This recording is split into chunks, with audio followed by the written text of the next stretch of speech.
నమస్తే Devi, welcome to story board. Parliament winter session లో కేంద్రం కీలక బిల్లు తీసుకొచ్చింది. ఉపాధి హామీ పథకం పేరుతో పాటు కొన్ని నిబంధనలు కూడా మార్చే ప్రతిపాదనలు పెట్టింది. అసలు పథకం స్ఫూర్తికే సమాధి కడుతున్నారని విపక్షాలు ఒక పక్క మండిపడుతున్నాయి. అయితే మారుతున్న పరిస్థితులకు అనుగుణంగా పథకాన్ని నవీకరించాలి అనేది కేంద్రం ఉద్దేశంగా కనిపిస్తోంది.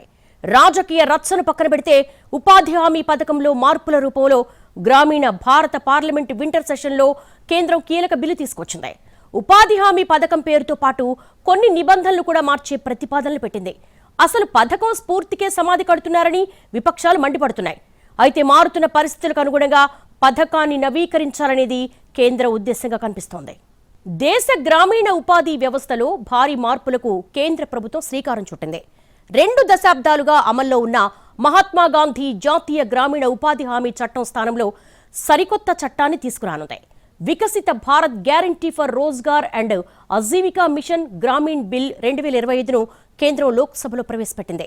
వికసిత భారత్ 2047 లక్ష్యాలకు అనుగుణంగా గ్రామీణ ఉపాధి అభివృద్ధి కార్యక్రమాలను తీర్చిదిద్దడమే ఈ కొత్త చట్టం ముఖ్య ఉద్దేశంగా చెప్తున్నారు. ఉపాధి హామీ పథకం గ్రామీణ ఆర్థిక వ్యవస్థకు ఊతమిచ్చిందనడంలో ఎలాంటి సందేహం లేదు. చివరకు కరోనా లాంటి కష్టకాలంలో కూడా ఈ పథకం కింద చేపట్టిన పనులే గ్రామీణుల జీవితాల్ని తెరిపిన పడేలా చేశాయనే నివేదికలు కూడా వచ్చాయి. దేశంలో గ్రామాల గురించి ఏ విషయం చెప్పాలన్నా ఉపాధి హామీ పథకానికి ముందు తర్వాత అని చెప్పుకునేందుక ఈ పథకం పల్లె ప్రజల ఆర్థిక అవసరాలకు ఊతమిచ్చింది. 2 దశాబ్దాలుగా ఈ పథకం గ్రామీణ భారతావనిలో మమేకమైంది. అసలు ఈ పథకం లేకపోతే ఎలా అనే ఊహ కూడా పల్లె ప్రజలు భరించలేనంతగా పెనవేసుకుపోయింది. महात्मा गांधी ग्रामीण रोजगार गारंटी कानून पिछले 20 सालों से ग्रामीण भारत को रोजगार देने में और ग्रामीण अर्थव्यवस्था को मजबूत बनाने में सक्षम रहा है. ये एक इतना क्रांतिकारी कानून है कि जब इसको बनाया गया तो सदन के सभी राजनीतिक दलों ने इससे पूरी सहमति. ఉపాధి హామీ పనుల్లో అవకతవకలు, నిధుల దుర్వినియోగం, వ్యవసాయానికి కూలీల కొరత లాంటి సమస్యలున్నా పథకం తెచ్చే ప్రయోజనాలే ఎక్కువనేది గ్రామీణాభివృద్ధి నిపుణుల వాదనగా ఉంది. ఉపాధి హామీ పథకం ప్రారంభించిన తొలినాళ్లలో దీన్ని గ్రామీణ భారతంతో పాటు అర్బన్ ఇండియా కూడా స్వాగతించింది. దీంతో గ్రామీణుల జీవితాల్లో వెలుగులు నిండుతాయని ఆశించింది. కానీ కొండ నాలుగుకి మందేస్తే ఉన్న నాలుక ఊడిందన్నట్టుగా పరిస్థితి తయారైంది. ఉపాధి హామీతో కూలీల రేట్లు పెరిగి చివరకు వ్యవసాయ పనులు చేసేవారు లేకుండా పోవడంతో రైతులకు మూలిగే నక్కపై తాటిపండు పడ్డట్టయింది. ఇక మరీ కొన్నాళ్లుగా ఈ పోకడులు మరింత వికృత రూపం తీసుకున్నాయి. చివరకు రైతులు వ్యవసాయ పనుల కోసం కూలీలు దొరక్క ఇతర జిల్లాలు, రాష్ట్రాల నుంచి తెచ్చుకోవాల్సి వస్తోంది. అసలే పెరిగిన కూలీ రేటుతో సతమతమవుతున్న రైతుకు కూలీకి తోడు రాకపోకలు, ఆహార ఖర్చులు కూడా తడిసి మోపిడయ్యాయి. దీంతో ఉపాధి హామీ పథకంపై గ్రామాల్లో మెల్లగా వ్యతిరేకత మొదలైంది. ఈ పథకం వల్ల తమకు కలిసొచ్చిందని కూలీలు, కొంపముంచిందని రైతులు భిన్న వాదనలు వినిపిస్తున్నారు. వీరి వాదన పక్కన పెడితే ఉపాధి హామీ పనుల పర్యవేక్షణ పేరుతో సూపర్వైజర్లు బాగా లాభపడ్డారనేది కళ్ల ముందు కనిపిస్తున్న వాస్తవం. వీరు ఎంతగా శృతిమించిపోయారంటే చివరకు ప్రభుత్వాలు వీరిని కట్టడి చేయలేని దుస్థితి వచ్చేసింది. ప్రభుత్వాలు ఏమనుకున్నా పర్లేదు, సూపర్వైజర్ కరుణా కటాక్షం ఉంటే చాలు, ఎలా పని చేసినా అసలు పని చేయకపోయినా డబ్బులు వస్తాయనే భావన పెరిగింది. దీంతో కూలీల్లో కొందరు సూపర్వైజర్లకు భట్రాజుల్లా మారి సరికొత్త మాఫియాకు తెరతీశారు.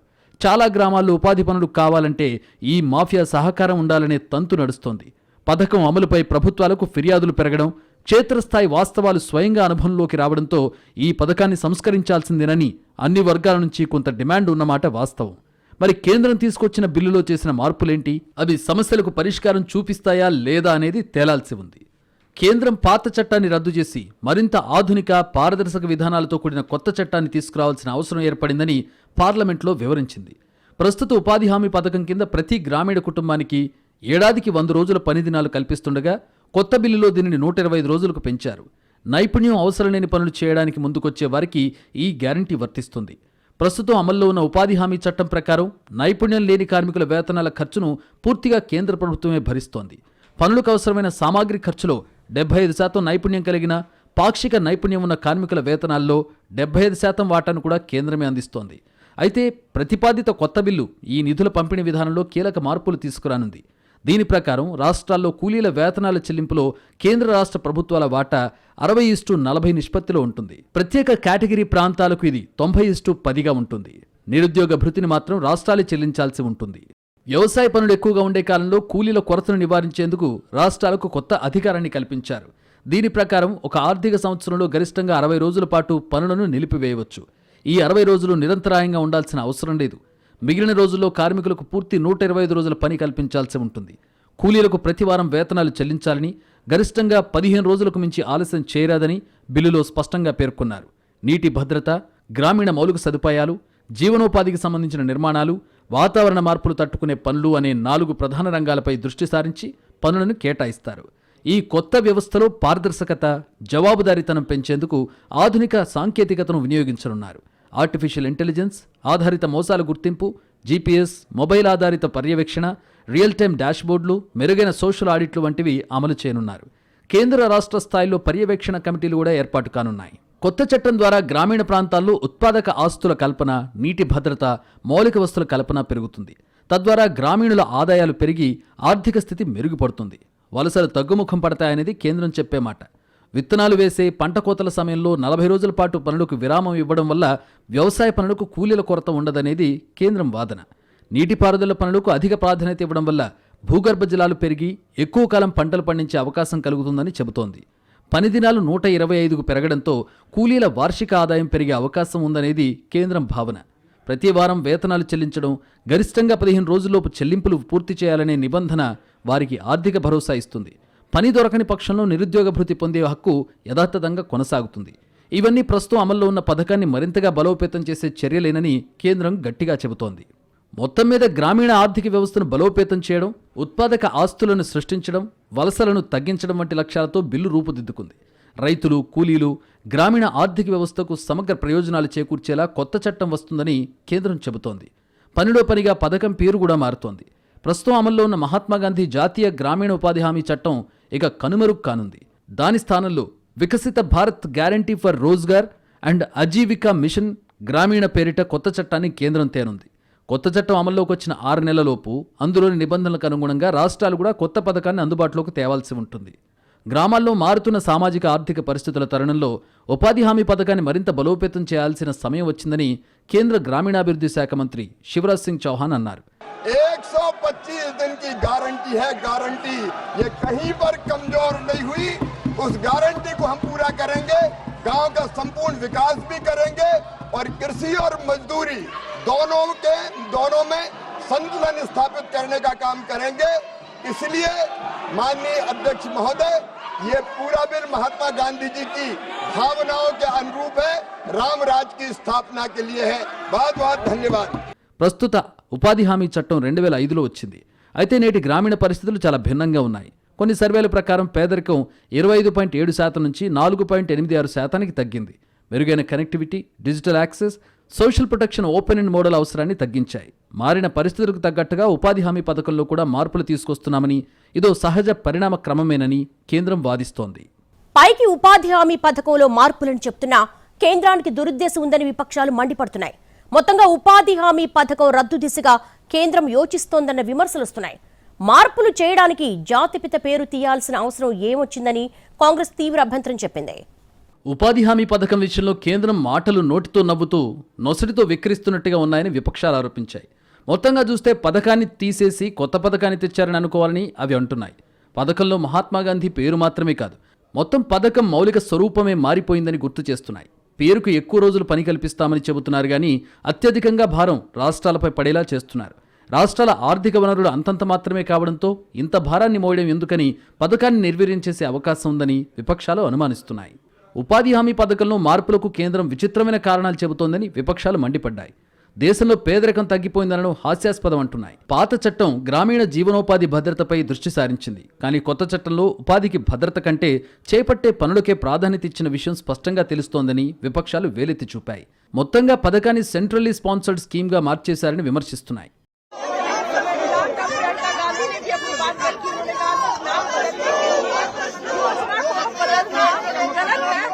ఉపాధి హామీలో మార్పులే లక్ష్యమైతే గాంధీ పేరు తీసేయాల్సిన అవసరం ఏమొచ్చిందని కాంగ్రెస్ నిలదీసింది. ఉపాధి హామీకి ఎలాగైనా సమాధి కట్టాలని మోడీ ప్రధాని అయిన నాటి నుంచి చూస్తున్నారని కాంగ్రెస్ ఎంపీలు ఆరోపించారు.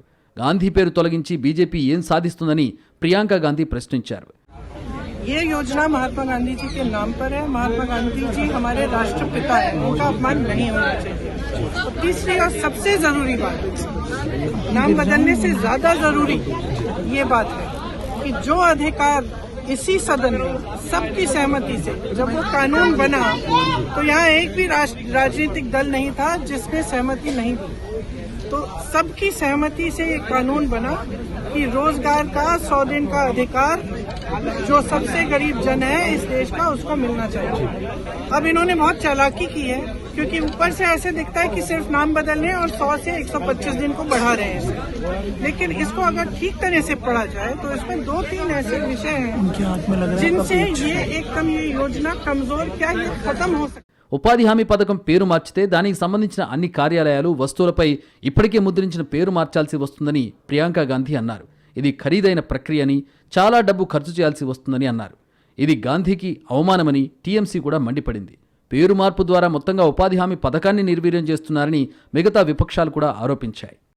కొద్ది రోజులుగా కేంద్ర నిర్ణయాలకు మద్దతు పలుకుతున్న కాంగ్రెస్ ఎంపీ శశి థరూర్ కూడా ఉపాధి హామీ పథకం పేరు మార్పును తప్పుబట్టారు. గ్రామ స్వరాజ్యం, రామరాజ్యం అనేవి గాంధీజీ చైతన్యంలో 2 మూల స్తంభాలు. వాటి మధ్య ఎప్పుడూ వైరుధ్యం లేదు.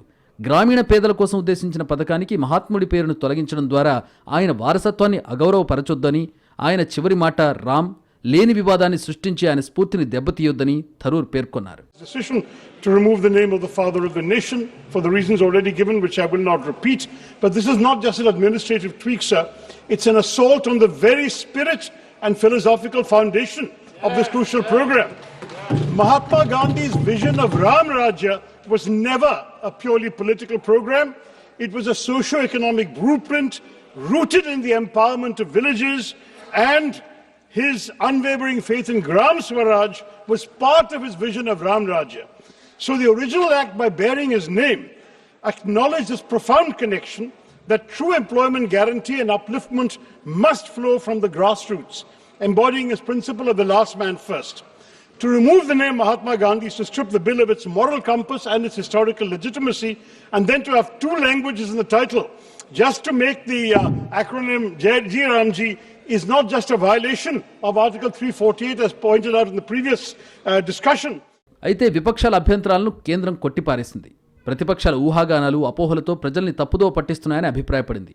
మహాత్మా గాంధీపై విపక్షాల కంటే తమకే ఎక్కువ గౌరవం ఉందని, తమ ప్రభుత్వం గాంధీ సిద్ధాంతాల్ని పాటిస్తోందని కేంద్రం స్పష్టం చేసింది.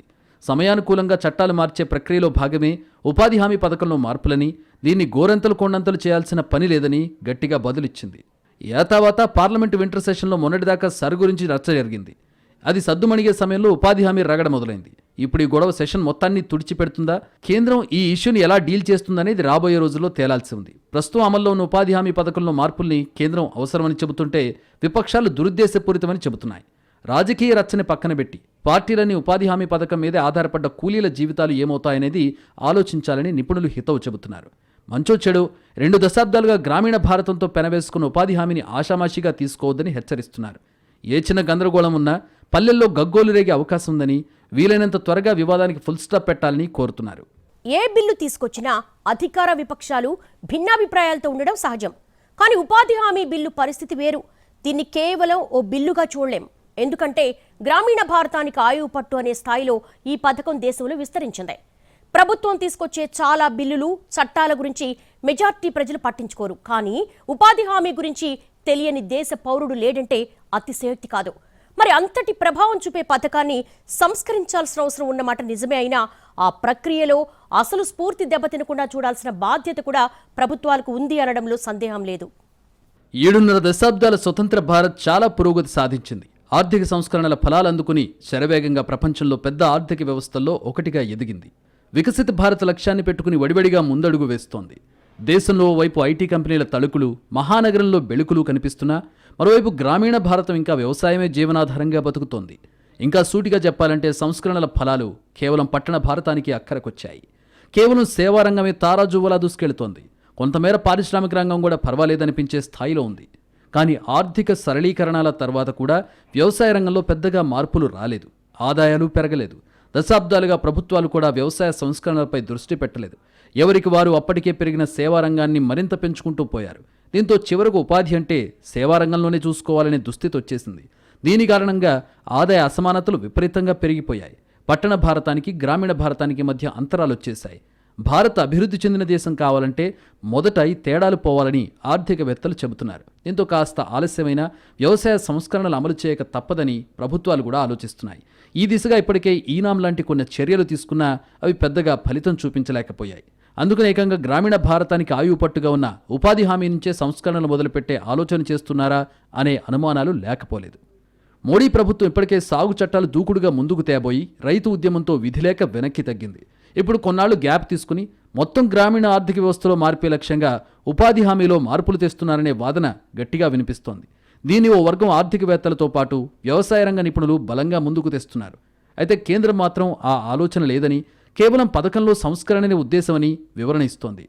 కానీ ప్రైవేటు రంగంలో మాదిరిగా ఉపాధి హామీ పనులు, నిధుల చెల్లింపులోనూ జవాబుదారీతనం పెంచడం, రాష్ట్రాలకు పంచాయతీలకు కూడా బాధ్యతలు అప్పగించడం చూస్తుంటే పథకం నుంచి కేంద్రం మెల్లగా తప్పుకోవడమే కాదు, పని నాణ్యతను బట్టే కూలీ అనే కొత్త విధానాన్ని నిదానంగా స్థిరపరుస్తారనే అనుమానాలు వస్తున్నాయి. అలా జరిగితే మంచిదే కదా అని కేంద్రం చెబుతుంటే ఆ పేరుతో పథకం అసలు ఉద్దేశం నీరుగారుతుందనే భయాలు లేకపోలేదు. ఏదేమైనా ఉపాధి హామీ పథకంలో మార్పుల్ని జాగ్రత్తగా పరిశీలిస్తే మంచి చెడులు రెండూ ఉన్నాయి. కేంద్రం చెబుతున్నట్టుగా పథకం మరింత సమర్థవంతంగా అమలు కావాల్సిందే. దీన్ని ప్రతిపక్షాలు కూడా కాదనలేవు. అదే సమయంలో విపక్షాలు వాదిస్తున్నట్టుగా పథకం అసలు ఉద్దేశం ఎట్టి పరిస్థితుల్లో దెబ్బతినకూడదు. దీన్ని కేంద్రం కూడా అంగీకరించక తప్పదు. లేదంటే ఇన్నాళ్లు ఉపాధి హామీ పథకం తమ కొంప ముంచిందని రైతులు ఆందోళన చేసినట్టే రేపటి నుంచి కూలీలు, నిరుపేదలు రోడ్డున పడే అవకాశాన్ని పూర్తిగా తోసిపుచ్చలేం. ప్రస్తుతానికి బిల్లు రూపంలో ప్రతిపాదనలే ఉన్నాయి కాబట్టి చట్టం తెచ్చే ముందు అన్ని వర్గాల వాదనలు, ఆలోచనలు పరిగణలోకి తీసుకోవాల్సి ఉంది. స్టేక్ హోల్డర్స్తో సమగ్ర చర్చలు జరిపి అవసరమైతే కేంద్రం అనుకుంటున్న బిల్లుకు మరిన్ని మార్పులు చేసి ఎవరికీ అనుమానాలు రాకుండా సమగ్ర చట్టం తేవాల్సిన అవసరం కనిపిస్తోంది. ప్రాథమికంగా చూస్తే చేసే పనుల నాణ్యత ఎంత ముఖ్యమో చేసిన పనికి తగ్గ వేతనం కూడా అంతే ప్రధానం. కనీసం కొత్త చట్టంలో అయినా ఎక్కడా లోపం జరగకుండా చూస్తే అంతకంటే కావాల్సిందేమీ ఉండదు. కాబట్టి ప్రతిపక్షాలు గుడ్డిగా కేంద్రం ఆలోచనను వ్యతిరేకించకుండా నిర్మాణాత్మక సలహాలు ఇవ్వాలి. అలాగే కేంద్రం కూడా మెజారిటీ ఉందని విపక్షాలను బుల్డోజ్ చేయకుండా కాస్త సమయం తీసుకునైనా మొత్తం గ్రామీణ భారత ఆర్థిక వ్యవస్థని మార్చేసే బిల్లును ఆచితూచి తీసుకురావాల్సిన అవసరం ఎంతైనా ఉంది.